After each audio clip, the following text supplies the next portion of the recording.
was March of 2014 when I last reviewed a movie trailer for this show, and in that time, a lot has changed. I no longer film in a bright yellow room. I've learned that low angles are unflattering, as are tight t-shirts that, while having great designs on them, offer maybe a little too much curvature. Not exactly hot for TV.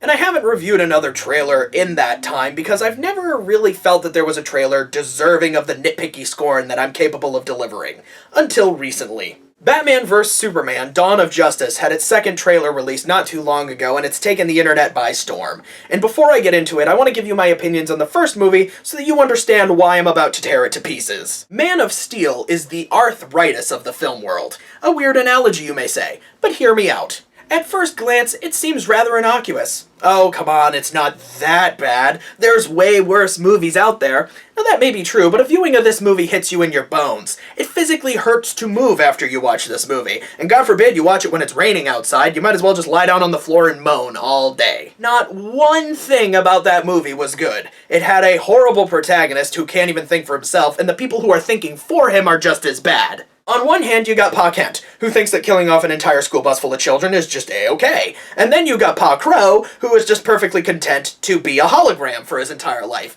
And then, on the foot, you've got Lois Lane, who's perfectly okay having dick measuring contests with the cook from Wet Hot American Summer. So you've got this completely awful person who broods through his entire life until General Zod appears 3 movies too early, played by Michael Shannon, who chewed more scenery than Superman destroyed. And oh yeah, there's that little nugget too, that Superman allows Metropolis to be completely leveled. It's only when General Zod directly threatens the lives of 4 random people in a train station that Superman truly intervenes. I hated every second of Man of Steel, and I legitimately question anybody who says that they liked it. And I'm not engaging in hyperbole there, even though I'm wont to do that. I am serious. So it's not like, oh, I'm entitled to my opinion. Ah. You liking a bad movie now has real-world consequences because they're making a sequel. So play the trailer. That's him right there. There he is. Let's get a shot. Yeah, I'd be pretty excited if I saw Jeremy Irons. Who's that? You must be new. That is Bruce Wayne. Was that the best take that dude gave? Why does everybody sound so bored and lifeless? Did catering only provide Ambien? And the crew was like, well, shit, don't want that to go to waste. Nom nom nom nom nom nom. Clark Kent, Daily Planet. What's your position on the Bat Vigilante in Gotham? My position's inside at all times. Civil liberties are being trampled on in your city. Unlike my city, which gets trampled on by me. The Daily Planet criticizing those who think they're above the law is a little hypocritical. What'd you say? Your perfectly valid point ruffles my quaff. Considering every time your hero saves a cat out of a tree, you read a puff piece editorial. It's better than a BuzzFeed editorial. 10 ways local heroes saving cats from trees will change your life. About an alien who could burn the whole place down. In fact, he already has burned the whole place down. Am I the only one who remembers the punching contest he got into with Super Space Hitler? Because I feel like everybody's being a little too blasé about that. Boys, Bruce Wayne meets Clark Kent. I love it. Yeah, hi, Showcase Cinema. I was just wondering, if I purchase a ticket to Batman v Superman: Dawn of Justice, if instead you could just have the most hungover member of your staff just hurl a brick at my face. Or is that going to cost me extra? Lex, it is a pleasure. Ow! Wow, that is a good grip. You should not pick a fight with this person. So that's Lex Luthor, eh? Alright, let's talk about this. When I first heard that Jesse Eisenberg was going to be playing Lex Luthor, I was okay with it. Or at least I wasn't as vehemently against it as other people were. Because I kind of like the idea of a neurotic Lex Luthor. I think it could be an interesting interpretation of the character. It just seems as though nobody told Jesse Eisenberg that he's playing Lex Luthor and not the Joker. I guess I'm just not a fan of the golly gee willikers, it's Batman and Superman together in one place! Oh my god, oh my god, oh my god, oh my god! You know the oldest lie in America, Senator? Is that power can be innocent. I thought the oldest lie in American history is that we didn't come up with the apple pie. You're gonna go to war. That son of a bitch brought the war to us. Well, it's like Jeremy Irons always says, just bare your teeth and your ambition and let their blood rain from the sky. I just assume that Alfred is going to be a mixture of Scar and Profion. The greatest gladiator match in the history of the world. And the result of this matchup is that the audience loses. You're psychotic. It is a three-syllable word for any thought too big for little minds. Wow, that would be a really interesting and threatening line if 12 seconds previously we hadn't just seen the same character cream his jeans meeting a reporter. Now, it's on that note that I'd like to respond to something that a friend of mine said. I'm sorry, non-specific friend, that I have to call you out on this forum, but it must be done.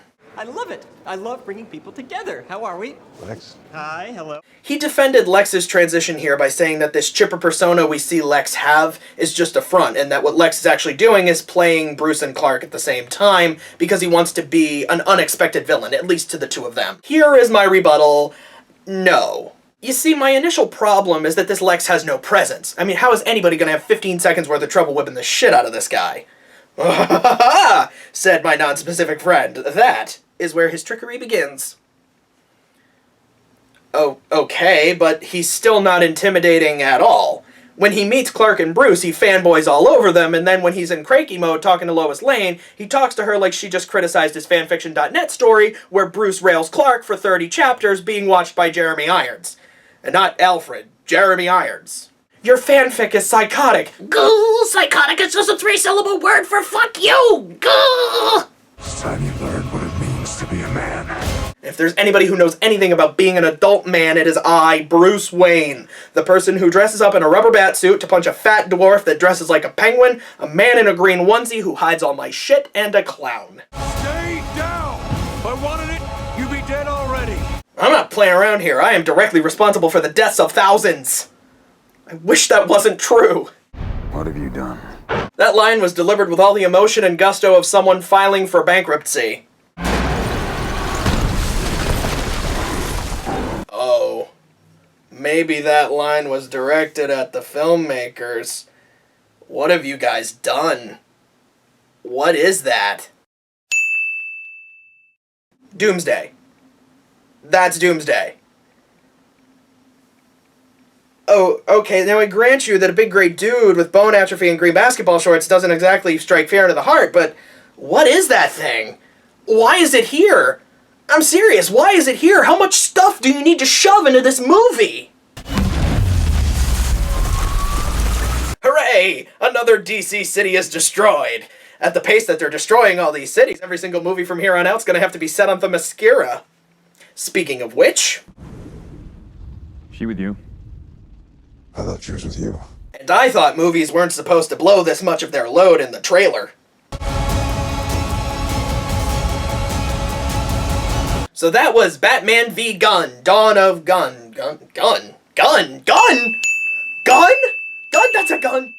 You know, I've seen quite a few people say that, you know, it's not really that bad that Batman has a gun. It's not that big of a deal. And you know what? They are right. You remember all those great moments in the Batman franchise when he had a gun? Where he's like, you know, hey, you know, it's okay. My parents were just gunned down by a gun, but that's totally cool. Oh, Mr. Freeze, what's that? You do this all for your wife? Isn't that just so lovely and sweet? Plow! Gun! What's that, Joker? We can't kill each other because we're destined to do this forever? I don't fucking think so. Plow! Gun! Or remember when Adam West said to Bart Starr, whatever the fuck his name was, Bad boy, why don't you get me my back shark repellent gun? Plow! Gun! Or when Luke Luthor stole 40 cakes and he's like, that's just horrible. Plow, plow, plow, gun, gun, gun. I don't know what I think about Batman having a gun. I actually just had a horrible realization about the final shot of this trailer. Well, yes, gun, but actually what I'm talking about is a little more sad. Would anybody be shocked if the final shot of this trailer was also the final shot of the movie? I mean, the whole reason behind this movie is an advertisement for a Justice League movie, right? Would anybody be surprised if Wonder Woman appearing and going into a final battle with Doomsday wasn't just something you're going to have to pay for in a couple of years? It's been done before. You remember Amazing Spider-Man 2? The final shot of the trailer was Spider-Man swinging a manhole cover at Paul Giamatti with his creepy bulldog face.